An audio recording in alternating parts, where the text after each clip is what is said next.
नमस्कार, NDTV India के इस खास कार्यक्रम में आप सभी का स्वागत है। मैं हूं सोहित मिश्रा। दरअसल 2020 में कोरोना आने के बाद से कई चीज़ें बदल गई हैं। पढ़ाई उसमें से एक है। न जाने हमने आपको कितनी बार बताया होगा, कितने लोगों को किस तरह की परेशानी हो रही है, वो ऑनलाइन पढ़ाई नहीं कर पा रहे हैं या फिर उनके उस तरह से जो कैपेसिटी नहीं है या कैपेबिलिटी नहीं है मोबाइल फ़ोन या इंटरनेट रिचार्ज की। तो आज तक आपको कई सारे परेशानियों और प्रॉब्लम्स के बारे में बताया है। आज आपको एक सॉल्यूशन के बारे में बताएँगे, एक नायाब तरीका जो मुंबई के ही शिक्षकों ने निकाला है, एक टीचर्स यूनियन ने निकाला है, जिससे कई बच्चों को जो है फ़ायदा हो रहा है। दरअसल एक जो मेरा आप दाहिने तरफ देख रहे हैं, एक मोबाइल लाइब्रेरी की शुरुआत की गई है। आमतौर पर जिस तरह से आप लाइब्रेरी में जाते हैं, तो लाइब्रेरी से आप किताबें लेते हैं और बैठकर पढ़ाई करते हैं। लेकिन अब पढ़ाई ऑनलाइन शुरू हो गई है, तो मोबाइल लाइब्रेरी की शुरुआत की गई है।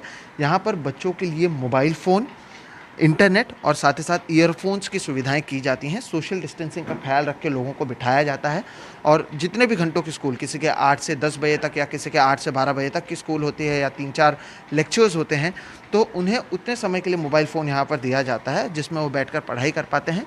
उसके बाद ये फ़ोन दूसरों बच्चों को दिया जाता है, जो दूसरे बैच में आता है। जब से पढ़ाई ऑनलाइन शुरुआत की गई है, तो पढ़ाई या तो ज़ूम पर हो रही है या यूट्यूब पर। अगर बीएमसी की बात करें, तो यूट्यूब पर वो फ़ोन्स जो हैं वीडियोज़ डालते हैं। तो आप बच्चों को अगर देखेंगे या अगर उनकी स्क्रीन्स को दिखाने की हम कोशिश करेंगे, तो जो यूट्यूब पर जिस तरह से वीडियोज़ डाला जाता है, हर एक बच्चे जो हैं वो वीडियोज़ देख रहे हैं, पढ़ाई कर रहे हैं और आगे बढ़ रहे हैं। तो कहीं न कहीं ऐसे तमाम बच्चे मुंबई और उसके आसपास के इलाकों में या देश भर में बात कर लें, मौजूद हैं। हमने कई कहानियाँ भी आपको बताई हैं, जहाँ पर बच्चे नहीं पढ़ पा रहे थे क्योंकि मोबाइल फ़ोन नहीं थी, कहीं पर इंटरनेट की सुविधा नहीं थी, कहीं पर एक से ज़्यादा बच्चे थे और एक ही फ़ोन था। तो ऐसे न जाने कितने परेशानियाँ हैं। जब प्रशासन ने निर्णय लिया था, तब शायद इन बच्चों के बारे में नहीं सोचा था। कोई 10th स्टैंडर्ड में पढ़ रहा है, कोई 1st स्टैंडर्ड में, कोई 2nd स्टैंडर्ड में। तो एक अच्छा तरीका, एक नायाब तरीके की शुरुआत यहाँ पर की गई है। बच्चों को जो फ़ोन्स पर वीडियोज़ आते हैं, और ज़ूम क्लासेस की बात कर लें या फिर यूट्यूब पर जिस तरह से बच्चों के वीडियोज़ को शेयर किया जाता है, तो कई ऐसे बच्चे हैं जो एक समय में बैठकर पढ़ रहे हैं। अब इससे फ़ायदा ये है कि अगर आप किसी एक बच्चे को फ़ोन डोनेट करते हैं, तो वो बच्चा अकेला पढ़ पाता है। लेकिन यहाँ पर जो बैचेज़ में बच्चे आते हैं, तो उसका फ़ायदा ये होता है कि वो फ़ोन न जाने कितने बच्चों को इस्तेमाल होता है। शुरुआत की अगर बात करें, तो बच्चे आते हैं, सैनिटाइज़ेशन का ख़्याल रखा जाता है, हैंड सैनिटाइज़र होता है, सोशल डिस्टेंसिंग का ख़्याल रखा जाता है, बच्चे मास्क पहने हुए हैं। और देखिए, अगर आप सुन भी पाएँगे, तो मेरी आवाज़ को छोड़कर आपको किसी की आवाज़ नहीं आएगी, क्योंकि ईयरफ़ोन्स लगाकर शांत से एकदम शांति से, जिस तरह से साइलेंस होता है लाइब्रेरी में, उस तरह से लाइब्रेरी की तरह ही पिन ड्रॉप साइलेंस में बच्चे पढ़ाई कर रहे हैं। हर किसी का लेक्चर चल रहा है, सुबह का समय है। तो आपको बता दें कि Mumbai municipal and private Urdu teachers union की ओर से इसकी शुरुआत की गई है। ये मुंबई के इमामबाड़ा इलाके की बात है और इसी तरह के जो कोशिश यहाँ पर हुई है, जो एक तरह का पहला आप कह सकते हैं मोबाइल लाइब्रेरी है, जो फ्री में बच्चों को पढ़ा रहा है। इस तरह की चीज़ें और जगह पर भी करने की कोशिश की जा रही है। वाईफ़ाई भी यहाँ पर आपको नज़र आएगा। तो कई जगहों पर ऐसा होता है कि लिमिटेड डेटा ही एक दिन में होता है, तो बच्चे नहीं पढ़ पाते हैं या फ़ोन नहीं चलता है या कई परेशानियाँ होती हैं। सभी चीज़ों का ख़्याल रखा गया है और बच्चे जो हैं अलग-अलग जगहों पर बैठकर पढ़ाई कर रहे हैं। हम टीचर्स यूनियन के भी लोगों से बात करेंगे, कुछ पेरेंट्स से भी बात करेंगे और जानने की कोशिश करेंगे कि हालात किस तरह से हैं। फ़िलहाल आप देख रहे हैं जो आपके स्क्रीन पर, ये छोटी सी बच्ची 1st स्टैंडर्ड में पढ़ाई करती है बीएमसी स्कूल में। और अब वो पहले शायद पढ़ाई नहीं कर पा रही थी, लेकिन अब क्योंकि इस तरह से मोबाइल लाइब्रेरी की शुरुआत की गई है, तो बच्चे पढ़ पा रहे हैं। हम अंसारी जी से भी बात करेंगे। सर, अगर बात की जाए, तो आप लोगों ने क्यों सोचा कि इस तरह की कुछ चीज़ों की शुरुआत की जा रही है? आपको पता है कि काफ़ी नायाब चीज़ है। शिक्षकों ने क्यों सोचा कि इस तरह की चीज़ों की शुरुआत की जानी चाहिए? क्या आपके पास पहले किस तरह के इन्फॉर्मेशन मिली थी जिसके बेसिस पे आपने तय किया कि ऐसी शुरुआत की जानी चाहिए?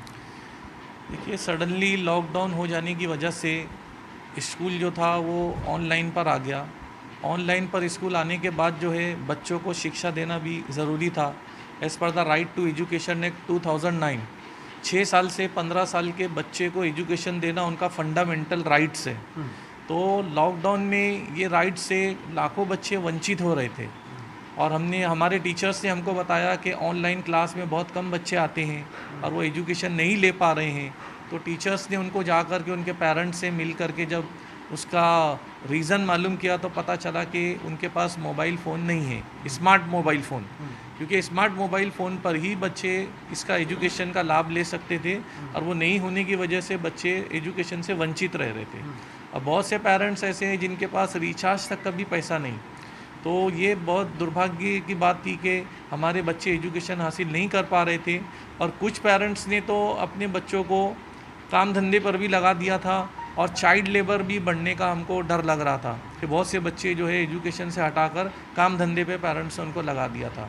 तो वो लेबर एक चाइल्ड लेबर ना बढ़े, इसके लिए हम लोगों ने फ़ौरन ये निर्णय लिया कि ये जो लॉकडाउन और स्कूल कब खुलेगी हमें पता नहीं, ये शासन कब उसका निर्णय लेगा, लेकिन बच्चों की लाइफ का ये जो पीरियड है, जो टाइम है, ये इनकी लाइफ से चला गया तो दोबारा उनको वापस नहीं मिलेगा। तो ये पीरियड्स को, ये टाइम को जो हमको यूटिलाइज़ करना है, तो हम लोगों ने पहले सोचा कि बच्चों को मोबाइल डोनेट कर देंगे। अब एक मोबाइल एक बच्चे को अगर डोनेट कर दिए तो उसका बेनिफिट सिर्फ एक बच्चा ही ले पाता था। अब एक बच्चे के लाभ लेने से दूसरे बच्चे जो है वो सफ़र हो रहे थे, और बच्चा फिर उसमें वीडियो गेम्स वगैरह दूसरा सब यूज़ करता। तो हम लोगों ने फिर ये सोचा कि क्यों ना एक ई लर्निंग लाइब्रेरी बनाया जाए, जहाँ पर बच्चे आ कर के एक वक्त में, हमारे यहाँ पर सेंटर पे 15 से 20 बच्चे अटेंड करते हैं, और इस तरीके से सुबह 8 बजे से लेके अभी 2 बजे तक चल रहा है। जैसे जैसे यहाँ पर बच्चों को मालूम पड़ रहा है मीडिया के माध्यम से, तो पेरेंट्स आ रहे हैं, तो हम इसको रात में 7-8 बजे तक का इसको एक्सटेंड करेंगे।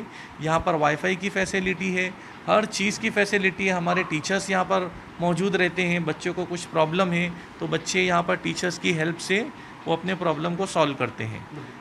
तो अब पेरेंट्स का किस तरह से रिस्पॉन्स है? क्या लोग आ रहे हैं, बातचीत कर रहे हैं, या बच्चों को भेज रहे हैं, क्या कह रहे हैं? पेरेंट्स हमारे पास आ रहे हैं और हमसे बातचीत भी कर रहे हैं, और उनको जैसे जैसे पता चल रहा है वैसे वैसे वो हमसे कांटेक्ट कर रहे हैं। स्कूलों के प्रिंसिपल भी हमसे कांटेक्ट कर रहे हैं। अभी कल मेरी बात दाऊद फाजर स्कूल के प्रिंसिपल से हुई, उन्होंने कहा कि हमारे बच्चे भी एजुकेशन नहीं हासिल कर पा रहे, क्या हम अपने बच्चों को भेज सकते हैं? तो हमने कहा इस सेंटर पर कोई भी आ सकता है, चाहे वो किसी भी मीडियम का हो, इंग्लिश, मराठी, इंग्लिश, सबके लिए हमारा सेंटर ओपन है। हर वो बच्चा जो मोबाइल न होने की वजह से एजुकेशन से वंचित है, वो यहाँ पर आ सकता है, पढ़ सकता है, उसके लिए सारी सहूलतें और फैसिलिटी हम अवेलेबल कर रहे हैं। बिल्कुल, तो सभी तरह की सुविधाएं जो हैं वो बच्चों को दी जा रही हैं। टीचर्स भी मौजूद हैं। अगर आप देखेंगे तो अगर किसी को किसी तरह की परेशानी होती है या कुछ डाउट्स होता है तो वो भी सुलझाया जाता है। हम जब यहाँ पर आए हुए हैं तो कुछ परिवार वाले, कुछ पेरेंट्स भी यहाँ पर आए हुए हैं जो अपने बच्चों को यहाँ पर भेजना चाहते हैं। तो आप समझ सकते हैं कि धीरे धीरे चीज़ें जो हैं वो सुधर रही हैं। आपका बच्चा कौन से स्टैंडर्ड में पढ़ता है और आप यहाँ पर क्यों भेजना चाहते हैं? 4 बच्चे, चारों बच्चों को ऑनलाइन में एक टाइम पे 4 एंड्रॉयड फ़ोन लेके बिठाना बहुत मुश्किल है। और अभी ये लॉकडाउन का पीरियड है, मतलब बहुत मुश्किल हो जाता है। तो ये खैर उम्मत से ये जब चालू हुआ है तब से चारों बच्चों को यहाँ पर भेजकर काफ़ी फैसिलिटी मिल गई है। मतलब एंड्रॉयड फ़ोन लेने की ज़रूरत नहीं है, वो एंड्रॉयड फ़ोन का एक टेंशन दूर हो गया, और चारों बच्चों को यहाँ पर भेज के अच्छा मोबाइल के साथ पढ़ाई की जा सकती है। पहले किस तरह से फिर आप कर पहले रहे एक थे? फ़ोन में चारों बच्चों को रोज़ एक ही टाइम पे पढ़ाना बोले तो किसी न किसी का 3 बच्चों का छूटता था डेली। और ऑनलाइन पे आई है, जब एग्ज़ाम में तभी भी 2 बच्चों का ही एग्ज़ाम हो पाया, 2 बच्चों का नहीं। लेकिन अभी यहाँ पर जब से खैर उम्मत ने चालू किया तब से ये पढ़ाई का मसला मतलब ऑनलाइन दूर हो गया है। आप क्या काम करते हैं और किस तरह के हालात? लाइन में था पहले, लेकिन लॉकडाउन से वो काम बंद है, इसके लिए अभी ऑनलाइन ये एंड्रॉयड फ़ोन लेना भी मुश्किल हो गया है। बिल्कुल, तो एंड्रॉयड फ़ोन लेना मुश्किल हो गया है। मैंने जानबूझ के उनसे पूछा कि वो क्या काम करते हैं, क्योंकि इस तरह के मुंबई सहित देश भर में कई लोग हैं जिनकी लॉकडाउन में नौकरियां गई हैं, पैसों की कटौती हुई है, कई तरह की परेशानियां आई हैं। तो ऐसे में क्या उनके बच्चे पढ़ें या ना पढ़ें, ये एक सवाल है। न जाने हमने कितनी परेशानियाँ बताई हैं, लेकिन पहली बार एक सल्यूशन जो है वो सामने आया हुआ है, एक लाइब्रेरी के तौर पर, ई लर्निंग लाइब्रेरी, जहाँ पर बच्चे आके पढ़ सकते हैं। उनको केवल आना है, यहाँ पर वाईफाई की सुविधा है, जिस तरह के अगर उनको डाउट्स हैं तो टीचर्स की सुविधाएं हैं, ईयरफोन से लेके इंटरनेट से लेके बाकी सारी चीज़ें हैं। तो उनको केवल अपने लिंक पर क्लिक करके वो पढ़ाई करना है। छोटे बच्चे से लेके 10th स्टैंडर्ड के भी बच्चे यहाँ पर मौजूद हैं, अलग अलग बैचेस में आ रहे हैं, पढ़ाई कर रहे हैं। जिस तरह से पोएट्री की बात कर लें या बाकी सारी चीज़ें देख लेंगे आप, तो सभी कुछ यहाँ पर बच्चे करते हुए नज़र आ रहे हैं। सर, तो फिर आप लोग केवल एक ही जगह पीछे रख रहे हैं या और जगह पर भी करने के आपकी विचार है? नहीं, हमारा नेक्स्ट सेंटर जो है बांद्रा ईस्ट बहरामपाड़ा, और थर्ड हमारा सेंटर शुरू होने वाला है साकिनाका अंधेरी। ये बहुत बड़े स्लम्स के पॉकेट है, और यहाँ पर हज़ारों बच्चे हमने देखा है कि वो मोबाइल नहीं होने से नहीं पढ़ पा रहे हैं। तो अगले कुछ हफ्तों में हमारा वहाँ पर शुरू हो जाएगा। बिल्कुल, तो ज्योग्राफी का भी ख्याल रखा गया है। ऐसे जगहों पर ख़ासतौर पर जहाँ पर बच्चे ज़्यादा हों और जहाँ पर पढ़ाई की सुविधाएं कम हों। जिस तरह से चीज़ें सामने आई हैं, जो सर ने भी कहा कि चाइल्ड लेबर बढ़ने की बात आ रही थी या बच्चे जो है वो काम पर आने की बात कर रहे थे, ये काफ़ी गंभीर चीज़ें हैं। जो यंग इंडिया, न्यू इंडिया, कई सारे स्लोगन और नारों का आप सुनते हैं, लेकिन इस यंग इंडिया को अगर आगे बढ़ना है या इसको डेवलप करना है तो उसके लिए जो इनका भविष्य है उनकी पढ़ाई बहुत ज़रूरी है। तो प्रशासन की ओर से तो निर्णय ले लिया गया था कि आप ऑनलाइन पढ़ाई करेंगे, लेकिन शायद उन्होंने उस आखिरी छोर के इंसान या उस आखिरी तबके के बारे में नहीं सोचा जो शायद स्मार्टफ़ोन अफोर्ड ना कर पाए, जो इंटरनेट के हर महीने रिचार्ज ना कर पाए। उन्हें जिस तरह से परेशानी हो रही है, इसकी वजह से कई लोगों की जो है पढ़ाई छूट रही थी, कई लोगों की दूसरी चीज़ें छूट रही थी। लेकिन फ़िलहाल इस तरह से लाइब्रेरी की शुरुआत की गई है, ई लर्निंग लाइब्रेरी, और इसके ज़रिए जो है बच्चे पढ़ रहे हैं। जब हम आए थे बच्चों को सैनिटाइजेशन भी करवाया जा रहा है, उनके हाथ में सैनिटाइज़र भी लगाया जा रहा है, सोशल डिस्टेंसिंग का ख्याल रखा जा रहा है। टीचर्स बता रहे हैं कि क्या पढ़ना है, क्या नहीं पढ़ना है। अगर पढ़ाई हो जाता है तो वो वापस टीचर्स को बताते हैं कि पढ़ाई हो जाता है। तो कहीं ना कहीं एक अच्छी शुरुआत, एक नायाब शुरुआत आप कह सकते हैं। और केवल मुंबई नहीं, ज़रूरत है कि इस तरह के लाइब्रेरीज़ देश भर के अलग अलग जगहों पर बनाए जाएं, जहां पर लोग भी अपने फ़ोन्स को डोनेट कर सकें या उनके पास अगर कोई दूसरी सुविधाएं मौजूद हैं वो दे सकें, ताकि बच्चे पढ़ सकें। क्योंकि अभी भी पूरे देश भर में न जाने ऐसे कितने बच्चे हैं जो प्रशासन की गलती की वजह से, जो प्रशासन के नियमों की वजह से, प्रशासन ने जिस तरह से निर्णय लिया कि भाई पढ़ाई तो आपको ऑनलाइन करना है, आप देख लीजिए कैसे करना है, उसकी वजह से परेशान हैं। क्योंकि कई लोगों के पैसे चले गए हैं, कई लोगों के पास पैसे नहीं है, कई लोगों का काम चला गया है, वेतन में कटौती हुई है। तो आखिर क्या इनके बच्चे पढ़ें या ना पढ़ें?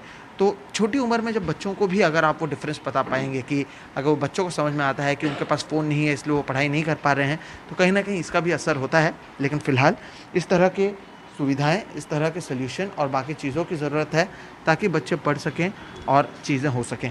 फ़िलहाल इस वीडियो में इतना ही। उम्मीद करते हैं कि इससे कुछ लोगों को आइडिया मिला होगा कि किस तरह के और चीज़ें केवल मुंबई नहीं, अलग अलग जगहों पर की जा सकती हैं। और आने वाले दिनों में इस तरह के और भी जगहों पर ई लर्निंग लाइब्रेरी खुले जहाँ पर बच्चे मुफ्त में पढ़ सकें, ताकि किसी का भी भविष्य जो है वो अधर में ना रहे। मेरा नाम है सोहित मिश्रा।